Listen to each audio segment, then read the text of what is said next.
안녕하세요. 무아바 이현철입니다. 전세가의 향후 전망에 대해서 궁금해 하시는 분들이 좀 많은 것 같고요.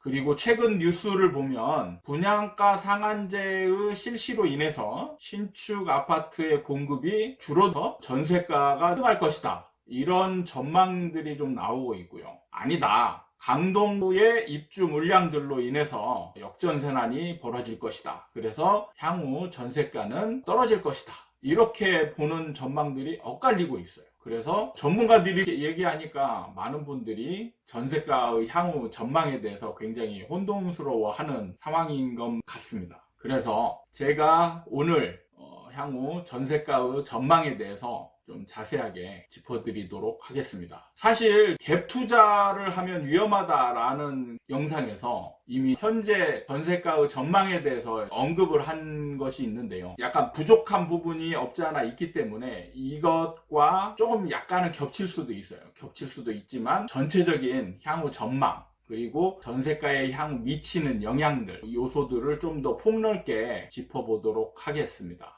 전세가 전체적인 수요와 공급을 좀 지켜보자면, 전세가의 공급 측면에서 보면 불과 몇 년 전에 굉장히 유행했던 갭 투자로 인해서 전세 공급이 굉장히 늘어난 측면이 있습니다. 우리나라에서는 거의 공공 부분에서는 전세 공급을 담당하지 못하고 있어요. 순전히 완전 민간에서 전세 공급을 담당을 하고 있는데, 우리가 흔히 알고 있듯이 투기꾼들, 그렇죠, 갭 투자하는 투기꾼들이 전세 공급을 담당하고 있는 겁니다. 그래서 갭 투자가 굉장히 활성화됨으로 인해서 전세 공급은 많이 늘어났다.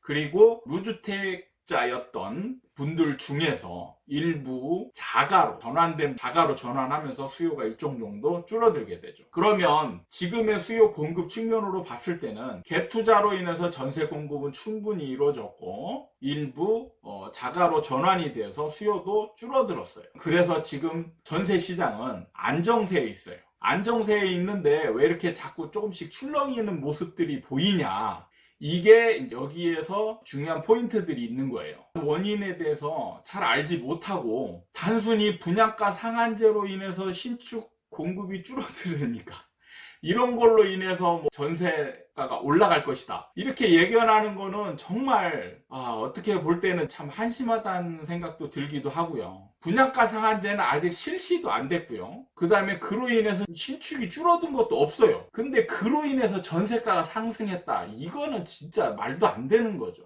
그냥 갖다 붙이는 겁니다. 그냥 전세가가 상승하는 것 같으니까 나름 이유를 알 수가 없는데, 적당한 이유가 신축 공급이 줄어들 거네. 근데 이게 진짜 잘 따져보면 이게 논리가 맞냐, 이거죠. 참 안타깝습니다, 이런 부분은. 저도 이렇게 열을 해야 되는지 잘 모르겠고요. 아무튼 전세가가 이렇게 출렁이는 거는 입주 물량하고도 관계가 굉장히 많이 있습니다. 입주 물량이 늘어나면, 전에도 제가 강동구 입주 물량에 대해서 언급하면서 일시적인 역전세난이 일어난다고 했잖아요. 그렇죠. 입주 물량이 늘어나는 지역 같은 경우는 그 아파트로 인해서 전세가가 출렁이면서 일시적인 역전세난이 일어나고 주변도 일시적으로 전세가들이 하락할 수 있어요. 그런데 중요한 게 있습니다. 자, 입주가 끝난 아파트들 있죠. 예를 들면 헬리오시티 같은데 입주가 끝났죠. 그러면 집들이 다 채워졌단 말이에요. 자가로 채워졌던, 세입자로 채워졌던, 다 채워졌습니다.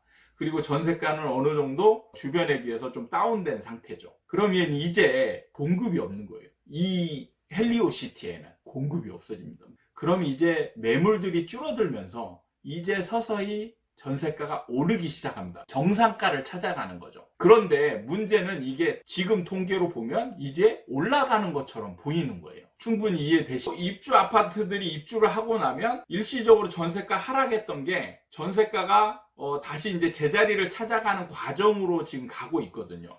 그런데 이런 상황이 좀 반복되잖아요. 그러면 사람들 심리가 작용을 합니다. 전세가가 올라가고 매매가도 같이 올라가는 현상이 벌어지잖아요. 매매가와 전세가가 동반 상승하는 것처럼 보이거든요. 사실은 매매가는 올라가고 전세가는 제자리를 찾아가는데 전세가가 올라가는 것처럼 보여진단 말입니다. 그러면 사람들은 어떤 생각이 들까요? 아, 저 집들이 좋은 거죠. 네. 주변에 있는 사람들의 전망은 저 집이 좋아지는 거예요. 그래서 이제 기간이 안 맞아서 못 들어갔던 분들 있잖아요. 이런 분들이 다른 지역에 살다가 전세 만기가 되면 이쪽으로 이주하려 하는 시도들이 굉장히 늘어나게 됩니다. 그럼으로 인해서 얘네들은 매매가와 전세가가 동반 상승하는 상황이 벌어지죠. 그리고 매매가 상승기에는 전세와 매매가의 관계를 잘 알아야 됩니다. 상승기 때는 매매가와 전세가 갭이 벌어지죠. 이게 한없이 벌어지냐? 이게 아니거든요. 일정 비율이 있어요. 전세가율이라고 그러죠. 전세가율이 낮아지긴 하지만 40% 이하대까지 떨어지진 않습니다. 웬만한 아파트들은. 재건축, 재개발이 진행될 수 있는 불안한 아파트 같은 경우는 전세가율이 굉장히 낮거든요. 그런데 이런 아파트를 제외한 일반 아파트, 그리고 새 아파트들 같은 경우는 일정 비율을 유지하게 됩니다. 50%에서 45%대. 그렇죠. 그런데 잘 보세요. 만약에 아파트가 10억이었습니다. 10억이면은 전세가가 5억. 그죠? 10억짜리가 만약에 15억이 됐어요. 그러면 15억의 50%는 뭐죠? 7억 5천이죠. 일정 비율을 유지하는 거죠.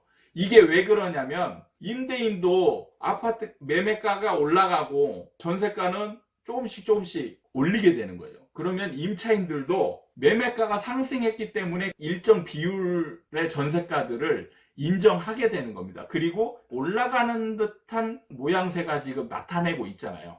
그럼 이게 자연스럽게 인정이 되는 겁니다.